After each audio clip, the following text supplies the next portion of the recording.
But let's be very real. America is divided right now.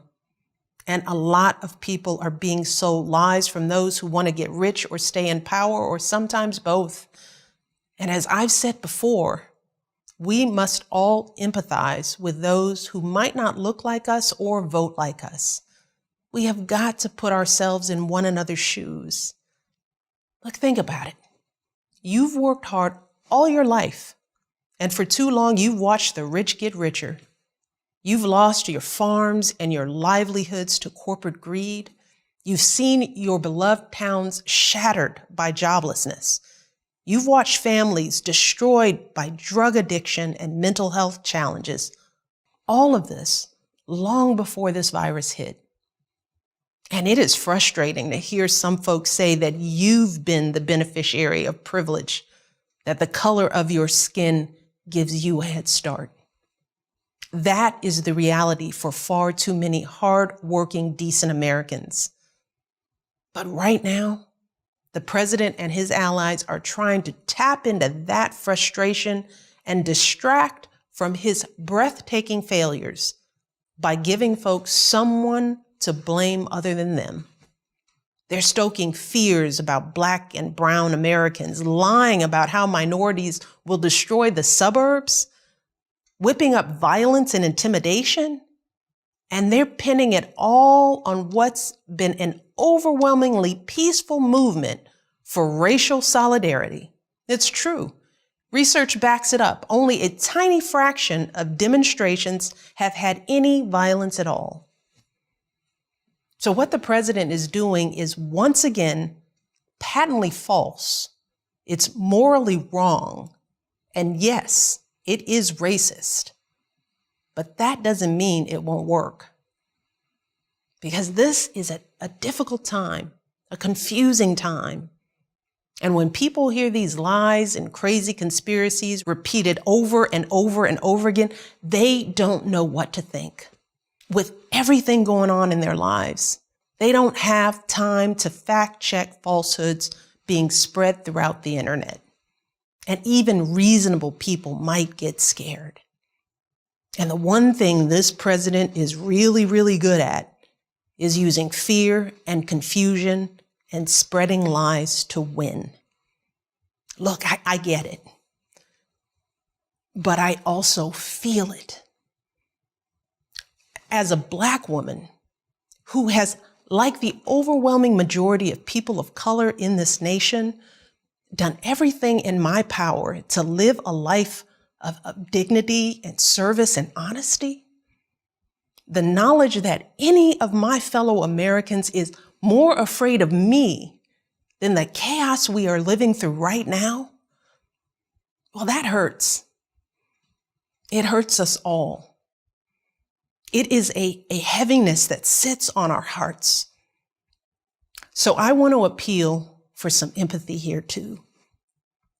I want everyone who is still undecided to think about all those folks like me and my ancestors, the moms and dads who worked their fingers to the bone to raise their kids right, the teenagers who wear hoodies while working hard to get their diplomas, the millions of folks who look like me and fought and died and toiled as slaves and soldiers and laborers to help build this country. Put yourselves in our shoes for just a moment. Imagine how it feels to wake up every day and do your very best to uphold the values that this country claims to hold dear: truth, honor, decency, only to have those efforts met by scorn, not just by your fellow citizens, but by a sitting president. Imagine how it feels to have suspicion cast on you from the day you were born, simply because of the hue of your skin. To walk around your own country scared that someone's unjustified fear of you could put you in harm's way. Terrified of what 4 more years of this kind of division might mean for the safety of you and those you love. Living with the knowledge that No matter how hard we try, how much good we do in the world, there will be far too many who will never see our humanity, who will project on us their own fears of retribution for centuries of injustice, and thus only see us as a threat to be restrained. And we know what happens next. A racial slur from a passing car, a job promotion that never comes, a routine traffic stop gone wrong, maybe a knee to the neck. Racism, fear, division. These are powerful weapons, and they can destroy this nation if we don't deal with them head on. So I want to ask every single American, no matter what party you normally vote for, to please take a moment to pause. Click off the news. Think about how you felt over these last 4 years, how quickly things have turned. And then think about what the next 4 years could mean for our country's future. The message we will send to our children about who we are and what we truly value. Think about what would possibly compel you to accept this level of chaos, violence, and confusion under this president and be willing to watch our country continue to spiral out of control. Because we can no longer pretend that we don't know exactly who and what this president stands for. Search your hearts and your conscience, and then vote for Joe Biden like your lives depend on it. Look, you all know that politics has never been my thing. But to all the young people out there, to all the Black and brown folks, to anyone who feels frustrated and alienated by this whole system, I get it. I really do. But in the face of all of the frustration and alienation I've experienced throughout my life, never once have I considered not voting as a viable option. Not once have I thought about foregoing a right and privilege that so many before me fought and died for. Not once have I let someone else's ignorance and hatred keep me from doing my duty as a citizen. Because I know we don't have the luxury to assume that things are going to turn out okay. We cannot afford to withhold our votes or waste them on a protest candidate. One of these two men will be president, and only if we vote for Joe Biden with power and with passion will our voices even have a chance at being heard. Because folks who are perfectly content with the status quo, who are quite happy with what's been going on these past 4 years, trust me, whether they say it out loud or not, they will vote too. So we can expect that this election will be won by the slimmest of margins, just like 4 years ago.